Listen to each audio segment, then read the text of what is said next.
Dobrý deň, pán Fedor, zaujímalo by ma, že sa zahujeme armády, vojakov, rušíme lietadla, tanky. Kto nám pomôže, keď nás napadnú Maďari? To vaše NATO? To sa na nás vysere, ako keď prišli Rusi. Ďakujem. Ďakujem pekne za otázku. Našťastie musím ale povedať, že žijeme úplne iné časy, ako sme boli možno zvyknutí predtým. Nehrozí nám nejaký bezprostredný útok od nejakých našich susedov. A to už nie je s Maďarov.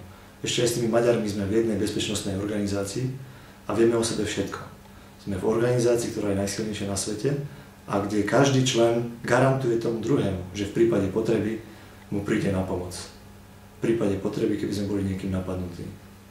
Takže Maďarov sa ja naozaj neobávam. Pravda je to, že musíme robiť rázne a odvážne riešenia, aj čo sa týka našej armády.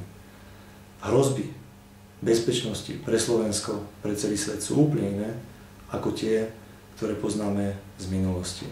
Musíme robiť riešenia a rozhodnutia, ktoré možno znížia počty niektorých zbraňových systémov, ale posilnia tie, v ktorých sme dobrí. Chceme byť dobrí v niečom, nemôžeme byť dobrí vo všetkom. Máme limitované zdroje. Potrebujeme dobrých spojencov. Keď budeme mať dobrých spojencov, na ktorých sa my môžeme spoľahnúť, vieme, že v prípade potreby pomôžu aj oni nám.